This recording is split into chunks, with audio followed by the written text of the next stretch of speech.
Good morning. We left 30-degree heat and it's currently 10 degrees. I don't know what's going on, but the second a new bike comes, there is a cold snap. But the bike's arrived. I mean, it's just the worst possible timing. I didn't know what time the bike in question was coming. So I thought, okay, I'll quickly head off to the supermarket. And I put my first item of food in the basket. And then Monika calls to say the Harley Davidson has just been delivered. So outside was parked, video here, the van waiting for me. So I had to leave all of my shopping, race back, and the bike gets pushed out. And it's a special one. The Harley Davidson Fat Bob. I'll be honest, I couldn't remember which Harley I ordered. I couldn't remember if it was the Fat Bob or the Fat Boy. So it was a slight surprise, but a pleasant one. Fat Bob. 19,345 pounds, 93 horsepower, and a 1.9 litre engine. Harley Davidson described this as, what's the exact wording? Something like brutality and soul. Those two things combined. Do you know the first thing that shocked me about this? It's so compact. That is a 1.9 litre engine. And look how close, I'll just take the steering lock off. Look how close my hands are to the rest of my body. Way more compact than some of the Harleys that I've been used to. This is a much, much more aggressive feeling thing. You can definitely feel it's a big chunk of metal. It's a really heavy feeling thing, but again, classic Harley. The weight is decently low down, although not as low down as some of the more traditional cruisers. This is definitely a step towards the more aggressive end of the market. To me, it feels a little bit more like a rocket in terms of, it could almost be flirting with the lines of a gigantic super naked mixed in there with a bit of cruiser. I like it though. I mean, coming all in black, I think this has about 200 miles on the clock, so it is brand new. Have a look at this rear mudguard. How chopped off it is. It actually ends there. I mean, usually you'd find them coming down to about there, but this is so much more aggressive. You've got this flat handlebar here with a really elegant looking speedo. Let me see if I can turn this on. I mean, that's all you get with this beautiful chrome surround. And again, you can just see the miles, rev counter there, and just a little MPH in the middle. That is all you get. That is as stripped back as you could get. But look at the quality here. The quality of the seat. Tiny one for you, Monika. So we won't be doing any more than about 15 minutes coffee shop rides. Absolute maximum. But I really like it. I know Harley Davidsons are always controversial, but you know what and I'm sorry if you're watching this, I've completely forgotten your name, I'm off with names. So I was talking to the delivery guy. These guys are always so interesting.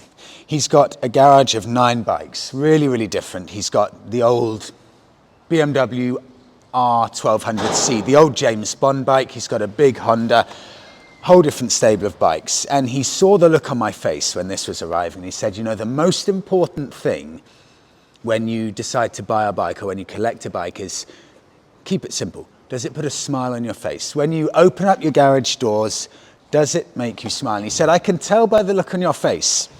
This is that kind of bike for you because I couldn't stop smiling. It's just that sense of event, that sense of theatre, that Harley Davidsons, they do so well. Right, we will go and get changed into something warmer. I'm putting thermals on. And let's go for coffee. Monika, I promise you, no more than 15 minutes away. I've got a lot of plans for this though very quickly. I'll be taking it all the way down to Cornwall on a 7-hour ride, and there'll be some other stuff going on with it. So I'm definitely going to be clocking up the miles on this bike. Ready for the startup?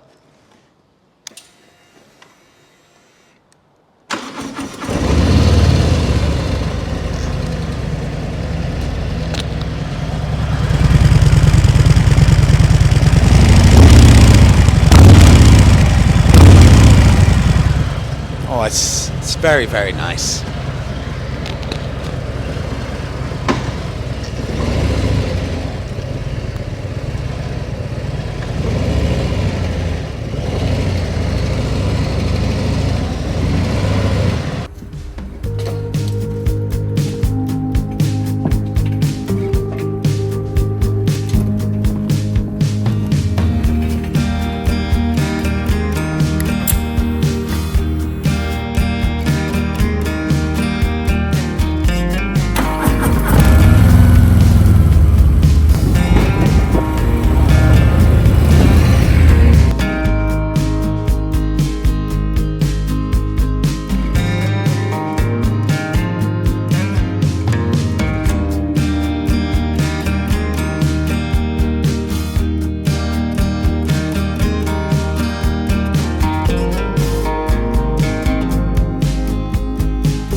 I think it's been about 3 years since we've last been here. I think it was spring because it was borderline unpleasantly cold, but we had the BMW R9T parked outside there. It could even have been during COVID. And it's been so long since we've been here. All of these are abandoned factories and warehouses. In fact, I think the one in front of us here, this is the old Siemens factory. At its time, it was the biggest factory in London, abandoned for a few, possibly decades, and now they're considering turning this into a big apartment block. I mean, imagine how good that would look if they turned that into an apartment block with those massive glass windows. The only problem is we've been coming here for about 4 to 5 years. It's all been exactly the same. Nothing's changed at all.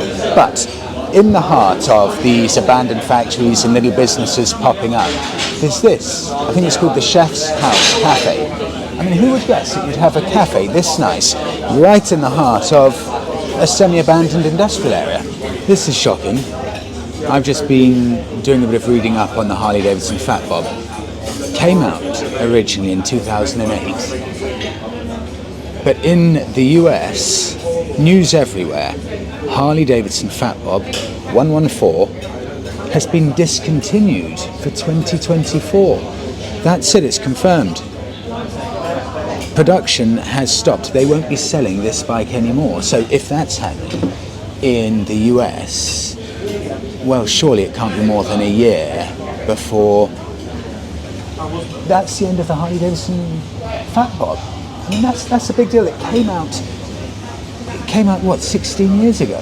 Or something like that. It originally came out as the Dyna with the 2 springs on either side, always been the aggressive bike within the Harley Davidson lineup, but it sounds like, possibly in the US at least, the sales don't warrant carrying on with the bike. So, potentially, we could be looking at the last year or so that you can actually buy this bike. I think that maybe even makes it a little bit more special because they came out with this one, the new iteration, I think in 2018, so it's been around for about 6 years or so, but it sounds like we could be coming to the end of the road, not just with this bike, but with the Fat Bob in general. Oh. Apologies if the wind sound is almost unbearable. It's getting more and more bitter. You know, when you start to realise that a bike is imminently to be discontinued, you start looking at it slightly different, or slightly differently. And you start, I think, to get to a position where you almost appreciate what once was. Because I don't know how this is from a sales success point of view, but it definitely is not the traditional styled Harley Davidson bike. I mean, just look at how aggressive it is with the chopped off rear end and the 2-into-1 slightly upswept exhausts. If you look at it and soak it in, it's It's a really unique mix of bikes. It's almost slightly flat tracker-ish, it's slightly cruiser-ish, it's got slight elements of some big beast of an almost super naked roadster type bike. It's a real mashing together of lots of different styles, but a lot of parts of it make perfect sense. The fact that you're so close to the front end and the wheel span is, relatively speaking, very, very short means that the front end is incredibly flickable, much, much more so than a lot of Harley Davidsons. So I can imagine when I do eventually get it out onto the open roads, some twisty B roads, that is incredibly flickable. But the second you start to do that, wow, you can feel the weight. I mean, it's a gigantic beast of a bike. Monika, if you come round here, I'll show you what you see from the dash. So, press that button once and everything fires into life. You can see how clean it is, the handlebar with nothing else on it. This is all you get from an instrument binnacle point of view. My left hand here, that is cruise control that you just push to set. Again, very, very slick. And you can flick through all of the different modes with this button. So I've got the fuel gauge at the top there. I can change the time here, revs per minute. I can see the mileage of 217. And also on top of that, it tells me that I've got 162 miles until I need to fill up. There are no rider modes, nothing else at all. It's just the bare essentials that you need. So Harley Davidson do this so well. They don't turn things into an insane tech fest. They give you all of the things that make sense for riding enjoyment and no more at all. They keep things completely stripped back. I really